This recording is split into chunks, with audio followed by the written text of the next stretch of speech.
오늘 주일 3부 말씀 절대 언약적 축복을 이 시대에 전하자 말씀하셨어요. 이 시편 89편은 다윗의 왕위가 계속 전달될 것이다 하는 약속에 대한 희망을 담고 있는 메시지입니다. 기도죠. 시편의 모든 내용들은 찬양이면서 기도입니다. 그래서 우리의 기도가 될 수 있도록 우리가 좀 중요하게 언약으로 붙잡아야겠습니다. 하나님의 언약은 불변하세요. 하나님의 계획도 바뀌지 않습니다. 하나님이 요셉을 쓰시려고 처음부터 미션을 주셨는데 중간에 요셉의 성격 때문에 바꾸셨냐? 그렇지 않아요. 모세를 불러서 하나님은 하나님 계획을 이루시겠다고 말씀하셨는데 못하겠다고 하잖아요. 못하겠다고 하는 모세의 연약함도 하나님의 약속을 막지 못했어요. 불가항력적으로 끌려갔습니다. 심지어는 이사야 같은 선지자는 죽었습니다. 순교당하잖아요. 중요한 이사야서의 복음의 메시지를 전달하고 미래에 대한 메시지를 다 전달하고 어떻게 되죠? 이제 사형당했잖아요. 그런데 그 메시지가 살아서 지금까지 성취됩니다. 죽음도 막지 못했어요, 심지어. 그래서 기드온 같은 사람을 통해서 하나님 하셨는데 기드온은 어느 정도냐? 겁쟁이였어요. 어느 정도로 겁쟁이냐? 하나님을 시험하는 것처럼 이게 양털에 이슬이 내리게 해주시고 다른 데는 안 내리게 해달라고 했다가 반대로 했다가 이슬이 양털에만 내리고 반대로 다른 데는 안 내리게 하고 이번에는 반대로 그게 하나님 갖고 장난치는 겁니까? 그만큼 불안한 거예요. 왜? 성격상 안 돼요. 그리고 불신앙이 많아. 그런데 하나님은 그거를 충족시켜 주셨어요. 일일이 다 대답합니다. 엘리야는 뭐라 합니까? 나를 죽여달라잖아요. 우울증 환자입니까? 자살 같은 얘기죠. 차라리 날 데려가라. 난 못하겠다. 거기다 뭐라 합니까? 내가 열심히 특심이었는데 다 죽고 나만 남았다. 착각도 유본수지. 그때 하나님이 얘기합니까? 7천 제자가 있는데 엘리사를 세우고 왕이 문제냐? 왕을 또 따로 세우고 저 아람 나라가 문제냐? 아람 왕 네가 세워라. 이런 식으로 나와요. 그러니까 우리가 가지고 있는 모든 틀린 생각에 대해서 정말 감사하게도 일일이 대답하십니다. 우리도 말씀 받을 때 의심이 해결되어지기 시작하죠. 예수 믿고서 의심 생긴다 당연한 겁니다. 왜냐? 하나님 눈에 안 보이시잖아요. 하나님 눈에 보일 것 같으면 의심 생길 일 없죠. 우리가 한 5억 냈다 그러면 확신 생길 수 있을 겁니다. 5억 내면 구원받는데 내가 5억을 냈어. 근데 우리가 그냥 은혜로 구원받았잖아요. 거기다 또 안 보여. 그러니까 의심 생기는 건 어떻게 보면 당연한 거예요. 처음 아이가 태어났는데 의심 생긴다. 엄마인지 모르잖아요. 살다 보니까 아는 것이지. 그죠? 아이들이 잠들 때 왜 우냐 이거를 전문가들이 이렇게 얘기했어요. 잠이 들면은 깨어난다는 거에 대한 확신이 없어서 그렇다. 신기하죠? 잠이 들면 이제 끝날 것 같은 거예요. 엄마 못 볼 것 같은 거예요. 그러니까 우는 거예요. 그러다가 몇 번 계속 몇 년 동안 울다가 깨어나거든요. 그러니까 깨어날 거라는 확신이 생겨. 그러니까 잘 때 안 우는 겁니다. 엄마가 이렇게 숨으면은 아이들이 두려워하잖아요. 엄마가 안 보이면, 눈에 안 보이면. 그러다가 이제 분리불안 장애는 그때 생기거든요. 이제 안 올 수도 있다라는 생각이 자기한테 딱 가게 된 거예요. 근데 늘 나타난단 말이에요. 그럼 불안이 해소되죠. 그것처럼 하나님의 말씀 붙잡고 하나님이 함께 하시는 것을 확인할수록 의심은 스스로 해결되는 겁니다. 저절로 해결돼요. 그래서 절대 언약적 축복을 이 시대에 전하자. 우리는 자꾸 불신앙 안 하려고 염려 안 하려고 할 필요 없이 절대 언약을 붙잡고 있으면 하나님이 함께 하시는구나 확인이 돼요. 그런 여정을 가다 보면 하나님의 계약이 이런 것이구나. 아브라함은 처음에 흔들렸어요. 가다가 아브라함이 가다가 갈대아 아버지 집을 떠나서 어디로 가라 그래요? 가나안 땅으로 가래요. 가나안 땅 척박한 땅입니다. 거의 우리나라보다 산지가 더 많아요. 근데 그 산은 우리나라 산이랑 달라요. 어떤 산이냐? 나무가 없는 산이에요. 거의 뭐 키울 수가 없어요. 척박한 땅이에요. 농사 지을 수가 없어요. 그런 곳으로 가라고 해요. 젖과 꿀이 흐르는 땅이라고 말해놓고 그 젖과 꿀은 하나님의 은혜를 말하는 거죠. 이 땅에 있는 세상 복을 말하는 게 아니라. 그래서 하나님의 보호가 없으면 안 되는 그런 땅이에요.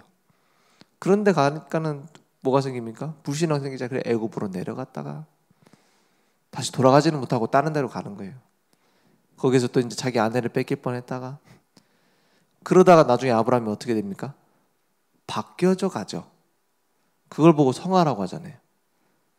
막 불신앙에서 계속 흔들리다가 나중에 어느 정도 됐냐? 자기 아들을 바치라니까는 바칩니다. 바치러 가는데 히브리서에 보니까 그 이유가 나와요. 하나님이 언약하셨기 때문에 그 이삭을 통해 하나님의 대를 이루시고 그 후대를 통해 메시아가 오실 것을 약속했기 때문에 만약에 죽이셨으면 부활시킬 걸 믿었다고 했어요. 맞죠? 그만큼 하나님의 약속이 불변하게 성취된다는 것을 확인한 겁니다. 믿으려고 한 게 아니라. 그러니까 이 언약이 얼마나 우리에게 완벽한 언약이냐. 이 커버넌트라는 단어가 생명이 걸린 언약이라고 했고 만약에 이것을 어길 시에 생명이 달아난다고 했어요. 그 아브라함하고 하나님이 언약을 맺는데 어떻게 하셨냐? 자꾸 흔들리니까 하나님이 횃불로 나타나십니다. 불로 나타나셔서 어떻게 하냐? 이제 너와 내가 언약을 맺자 하고는 짐승들 반으로 쪼갭니다. 뭡니까? 작은 짐승 뭐 새도 쪼개라 했는데 안 쪼개고 문제되고 뭐 그러잖아요. 그리고 막 다 쪼개가지고 그때는 이제 뭐 칼이 날카로운 칼이 아니었으니까 돌칼이에요. 돌칼로 찔러 쪼개니까 피가 얼마나 막 쏟겠습니까? 그 다 갈라놓고 옛날 그 거의 원시 시대 아닙니까? 아브라함이 거의 뭐 신석기에서 청동기 넘어가는 그 시대 사람이거든요. 원시인이에요. 거의 원시인이나 마찬가지거든요. 그러니까 그 시대에 무슨 계약서가 있습니까? 계약 방법이 발달 안 했을 때잖아요. 그래서 그 당시 언약 맺는 방법이 그 피 흘려서 짐승을 반으로 쪼개는 겁니다. 그래 놓고 손잡고 둘이서 같이 손을 잡고 그 사이로 왔다 갔다 하는 거예요. 사이로 왔다 갔다를 해야 되는데 그 횃불로 오신 하나님이 혼자 왔다 갔다 합니다. 짐승을 다 쪼개놓고 같이 손잡고 왔다 갔다 해야 될 건데 하나님 혼자 왔다 갔다 해요. 왜 그러냐? 만약에 그 언약 어길 때마다 이렇게 찢어 놓는다는 뜻이거든요. 이게 무시무시한 거예요. 너 이 약속 안 지키면 찢어 놓을 거다 이 말이거든요. 만약에 아브라함이 같이 손잡고 가면 어떻게 돼요? 맨날 찢어놔야 돼. 그잖아요. 하나님 약속했기 때문에 지켜야 되니까 다시 붙여놔야 돼 또 그죠? 그게 할 짓이 아니잖아요. 그러니까 너는 여기 있고 횃불이 왔다 갔다 하는 거예요. 하나님만. 그 하나님의 약속을 어떻게 해요? 하나님이 지키시겠다는 말입니다. 그래서 하나님의 언약은 절대 언약이다 이 말이에요. 그래서 절대 언약적 축복을 우리에게 주셨어요. 그래서 복음만 바르게 전달하면 다 삽니다. 그래서 다윗이 맺은 언약이 89편 1절에서 4절에 나옵니다. 한마디로 말하면 내가 4절에 보니까 내가 내 자손을 영원히 견고히 하며 내 왕위를 대대에 세우리라 하셨나이다. 이게 약속이었어요. 근데 다윗에게 주어진 책임은 뭐였냐? 복음을 바르게 전달하는 거였습니다.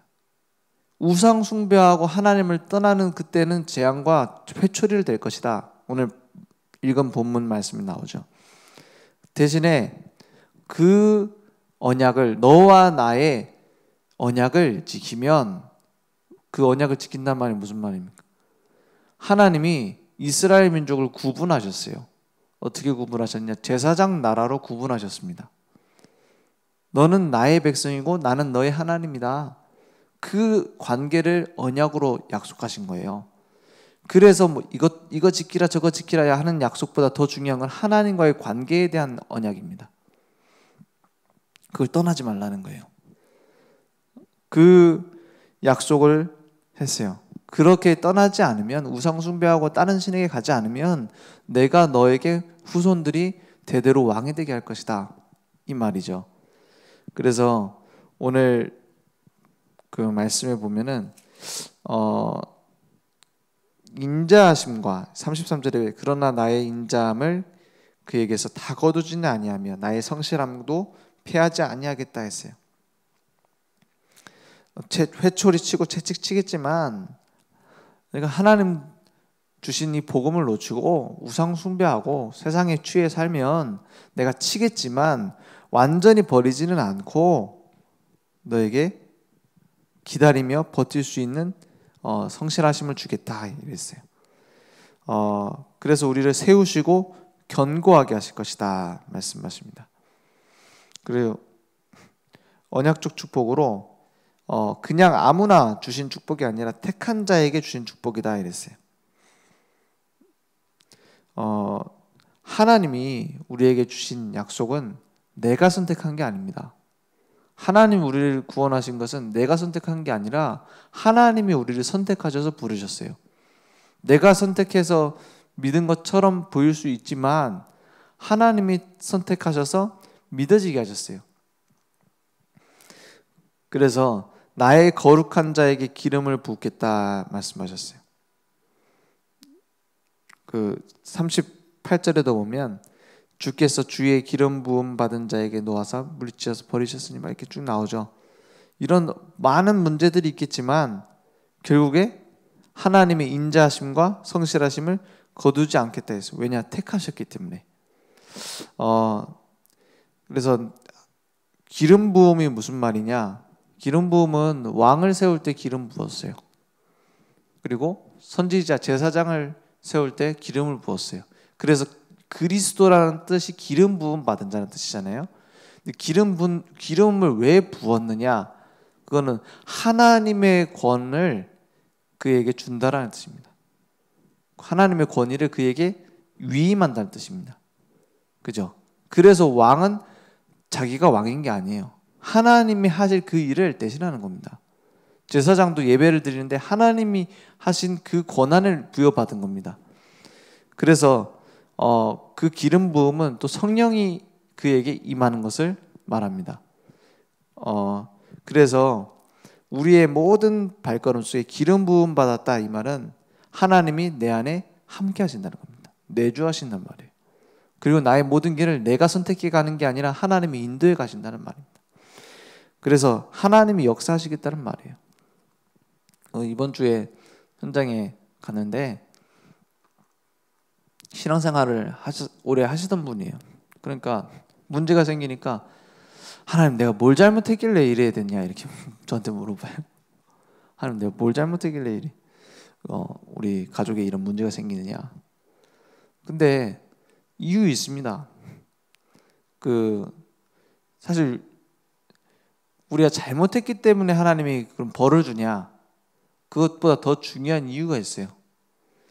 우리가 신앙생활하다가 내가 이거 성령님도 잘못 받아갖고 이렇게 되는 거 아닌가 이럴 때 있잖아요.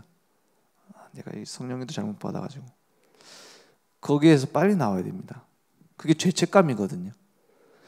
죄에 대한 책임이 예수님의 십자가에서 끝났어요. 그렇기 때문에 거기에 대한 눌림이 있을 필요가 없는 겁니다. 그러면 내가 실수할 수도 있잖아요. 그러면 하나님은 그걸 이용하셔서 하나님의 계획을 이루세요. 로마서 8장 28절에 모든 것이 합력하여 선을 이룬단 말이 그 말이잖아요. 우리가 기도할 바를 모르고 내가 헤매고 있으면 로마서 8장 26절에 예수님께서 직접 간구하셔서 우리를 위해 말할 수 없는 탄식으로 간구하시느냐 했어요. 그거는 우리가 틀린 길로 가도 하나님이 우리를 바로 잡아주시겠다는 말이에요. 인도해 주시겠다는 말입니다. 그래서 내가 잘못 인도받아서 이렇게 됐다. 아닙니다. 하나님은 실수하지 않아요. 나는 실수할 수 있는데 하나님은 실수하지 않아요. 그것을 통해서 다른 계획을 이루시려는 거죠. 그래서 어떤 것도 후회할 필요 없습니다. 어떤 것도 계속 눌려있을 필요가 없습니다. 왜냐? 그거는 잘못을 인정하지 말란 말이 아니에요. 막 내가 예전에 우리 아내를 막 때렸는데 이제 예수 그리스도 십자가 보혈을 해결받았고 잘못한 건 잘못한 거죠. 사과해야죠, 평생. 그건 해야 될 일이고 사람 간의 그거고, 그것 때문에 내가 망하고 우리 가정이 무너지느냐? 아니란 말이에요. 하나님은 하나님 계획을 이루시기 위해서 주신 과거예요. 그렇죠? 사람 앞에서는 뻔뻔하지 말아야 됩니다. 맞죠? 하나님 앞에서 뻔뻔해야 돼요. 하나님 계획을 내게 이루시고자 모든 과거 주셨어요. 그래서 하나님은 지금도 인도하고 계십니다. 하나님은 어떻게 하시냐? 끌고 가고 계십니다. 그 요한 칼빈이 말한 그 후대 학자들이 정리한 5대 교리에 보면 인간의 전적 부패다 그랬어요. 인간 전적 부패다라는 말은 다 썩어 냄새난다 이 말이 아니라 구원받을 만한 구석이 하나도 없어요. 내가 노력해서 구원받는다 그럴 수 없어요. 그럴 만한 부분이 없습니다. 이 땅에 있는 것을 가지고 천국에 있는 걸 살 수 있는 값 있는 게 하나도 없어요. 그게 전적 부패입니다. 그래서 어떻게 해요? 우리를 무조건 구원한 겁니다. 조건 없이 구원하신 거예요. 내 능력 갖고 구원할 수 없으니까 하나님이 은혜로 구원하신 거예요. 무조건 예수 믿는 자 구원받는다. 내가 길을 열었다 믿으라는 거예요. 그리고 믿어지게 하셨어요. 어떻게 해요? 제한적 속죄.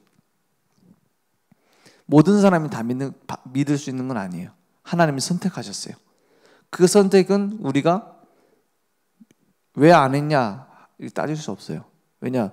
그릇을 만든 사람이 그 만든 사람 뜻대로 쓰겠다는데 막을 수 없어요. 제한적 속죄. 그래서 우리에게 주신 은혜가 감사한 겁니다. 더. 그리고 그것을 우리가 거부할 수 없어요. 불가항력적 은혜. 그래서 성도의 견인이다 그랬어요. 견인. 구원받은 자는 하나님이 이루어 가신다 이 말이에요. 견인차 할 때 그 견인이 맞습니다. 끌고 가겠다는 거예요. 성령의 인도를 어떻게 받냐? 이미 하나님은 견인해 가고 있어요. 그럼 어떻게 하면 되죠? 견인차가 와가지고 우리 차 끌고 가. 그러면 엑셀 밟고 브레이크 밟고 그러면 안 됩니다. 기아 중립 놓고 가면 돼요. 하나님의 계획을 이루어 가시는구나. 그러면 됩니다.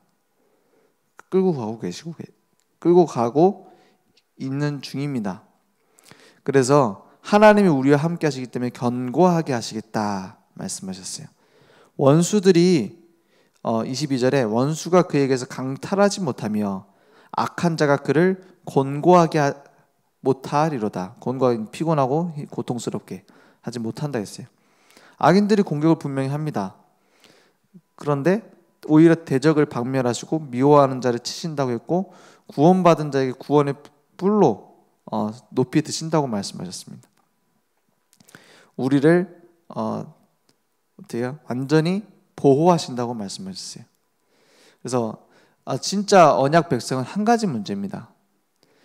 그 성경과 교회 사를 봤을 때 복음이 세상 앞에 무릎 꿇은 적이 없어요. 하나님의 말씀이 세상의 틀린 권세 때문에 무너진 적이 없습니다.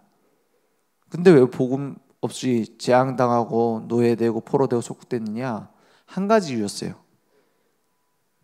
언약을 상실한 겁니다. 언약을 전달하지 못한 거예요. 그게 유일한 문제입니다. 그래서 우리가 집중해야 될 부분은 언약을 상실하지 않고 복음을 바르게 전달하는 겁니다. 주로 뭐 때문에 잃어버렸냐? 복음보다 더 좋아하는 것 때문에 복음이 없어졌어요. 초대교회 복음 전했잖아요. 근데 유대인들이 좋아하는 거 있습니다. 뭡니까? 우리 민족 그리고 율법 지켜야 되는 거. 다 이거 전통. 이것 때문에 다 복음 없어졌어요. 바울이 이방인에게 복음 전하고 오니까는 왜 이방인을 데리고 왔느냐, 성전에 들어갔냐 안 들어갔냐 이거 갖고 싸우잖아요. 주석교회. 뭐 어느 율법을 어느 정도 지켜야지만 예수 믿는다고 할 수 있는 것이냐. 그러니까는 합의 본 게 뭡니까? 죽은 오래된 거 먹지 말고 목 매달아 죽인 거 먹지 말고 뭐 이런 거 얘기합니다. 다 관심이 율법에 와 있어요. 그 뒤로 율법을 1%만 얘기했을지라도 나중에 율법 99% 남아버려요. 복음 99% 얘기하고 율법 1% 그거 그래 복음 아니까 이거 지켜야지 이걸 강조하기 시작했는데 그 다음 세대에 완전히 그 지키는 사람들만 지도자가 됩니다. 복음의 특징이 이 사람 복음 가지는 장까지는 티가 봐선 잘 모르거든요. 그러니까는 율법 잘 지키면은 복음 잘 누리는 것처럼 보여요. 예를 들어 우리 렘넌트들이 기도 좀 꼬박꼬박 다 하고 금요기도 철야기도 다 나오고 교회 헌신 잘하고 말씀도 또 빽빽하게 잘 쓴다. 그럼 우리는 복음 누린다고 생각할 겁니다. 그렇게 눈에 보이는 모습 있잖아요. 그것 때문에 사실은 복음 다 없어졌어요. 무슨 말 때문에 없어졌냐? 우리가 복음은 아니까 이걸 지킵시다. 요 말 때문에 복음 없어졌어요. 그래서 사실은 이 다윗에게 약속하신 그 약속이 잘 지켜지지 않았어요. 솔로몬 때 우상 다 들어가고 우상 숭배하고요. 그 다음에 나라 나눠져가지고 그 다음에 뭡니까 북이스라엘 맨날 얻어맞고요. 약간 그 하나님이 북이스라엘과 남유다를 그 자식으로 키우시는데 북이스라엘은 가차없이 패했어요 맨날. 아들 중에서도 말 잘 듣다가 그래도 몇 번 말 잘 듣다가 이제 좀 어기는 애는 좀 더러운 애잖아요. 남유다가 그랬어요. 북이스라엘은 맨날 왕 바뀌고 왕조 바뀌고 남유다는 두드려 맞긴 맞아도 이제 다시 회복해줄게 하고 이게 반복이었어요. 사실 바른 왕 별로 없었습니다. 남유다에도. 진짜 우리 렘넌트가 우리가 가지고 있는 정확한 복음을 가지게 된다. 그거는 지금까지 성공한 적이 없는 축복입니다. 맞죠? 가장 중요한 축복이에요. 그래서 절대 언약의 가치를 바르게 전달해야 된다. 절대 언약 복음은 완전합니다. 복음 없으면 안 됩니다. 당연합니다. 당연성입니다. 그리고 꼭 필요합니다. 필연성입니다. 이거 아니면 안 됩니다. 다른 길이 없습니다. 절대성입니다. 그래서 이 복음은 하나님의 약속이기 때문에 바뀌지 않습니다. 불변성입니다. 그래서 올바른 말씀을 누려야 된다. 이미 주셨기 때문에 하나님의 말씀에 대한 뭐가 있냐면 배경이 있습니다. 그러니까 그냥 무조건 붙잡는 게 아니라 그 당시에 배경이 있어요. 이거를 안 하고 자꾸 막 비유적으로 풀이하는데 그거는 이제 가장 위험한 거고 하나님이 왜 이 말씀을 이때 이 시대에 주셨느냐 그 당시에 그것을 보면 지금 흘러가는 흐름 속에서 이 의미가 보입니다. 그리고 그러면 우리에게 이렇게 성취되어지겠구나 하는 미래가 보여요. 그게 말씀 붙잡는 원리입니다. 그래서 올바른 기도가 회복돼야 됩니다. 구원에 대한 감사, 하나님이 나와 동행하심에 대한 감사가 없으면 사실은 내 기준의 기도밖에 될 수가 없죠. 그래서 참된 감사와 하나님의 말씀의 흐름, 거기에 대한 집중, 그리고 치유되어지고 미래가 보여진다. 이게 기도다 이렇게 말씀하셨어요. 그래서 우리에게 생각과 마음에 있는 게 뇌에 각인되어지고 그것이 결국 우리의 모든 것을 지배하게 됩니다. 그래서 성삼위 하나님이 나와 함께 하시는 것, 그 사실을 누리는 것이 기도입니다. 24, 25 영혼의 응답은 따라오게 된다 이렇게 말씀하셨어요. 그래서 우리가 세 번째로 붙잡을 올바른 뭡니까? 전도. 올바른 전도는 내가 막 열심히 하고 다니는 게 아니라 하나님과 방향을 맞추는 것이다 말씀하셨어요. 그래서 절대 계획에 우리가 방향을 맞추고 절대 시간표를 기다리며 절대 제자를 찾는 겁니다. 그래서 올바른 전도를 하면 마음이 편안합니다. 왜 이렇게 안 될까? 이게 아니라 하나님이 이루어 가시는 게 보입니다. 올바른 전도를 하면 이제 삶도 균형이 잡힙니다. 올바른 전도 속에 있으면 모든 말씀과 기도가 세밀하게 보입니다. 그래서 가장 중요한 하나님의 미션이 내게 이루어지는 겁니다. 사도행전 1장 8절에 오직 성령이 너에게 임하시면 너희가 권능 받고 땅까지 증인되리라. 그 약속이 우리에게 성취되어진다 했어요. 그래서 이 2021년 우리는 237 나라 살리는 빈 곳을 보는 한 해가 될 것이다 말씀하셨어요. 미리 보고 미리 갖고 누리고 정복하고 성취하는 그 응답들이 올 것이다. 특히 우리 진짜 이제 세계복음화 중에 현장을 두고 중남미 현장과 하나님 준비하신 237 나라를 동시에 보는, 지금 또 올해에 우리가 기도해야 될 선교사님 2명이나 생겼어요. 그죠? 이게 우연인지 아닌지 몰라요. 그죠? 이게 또 사건 때문에 일어난 일이냐? 그건 아니잖아요. 하나님이 절대 주권 속에 있잖아요. 그러면 우리가 눈치채야죠. 237 나라 빈 곳을 향해 우리가 새로 도전해야 되겠구나. 우리 교회가 진짜 함께 움직여야겠구나.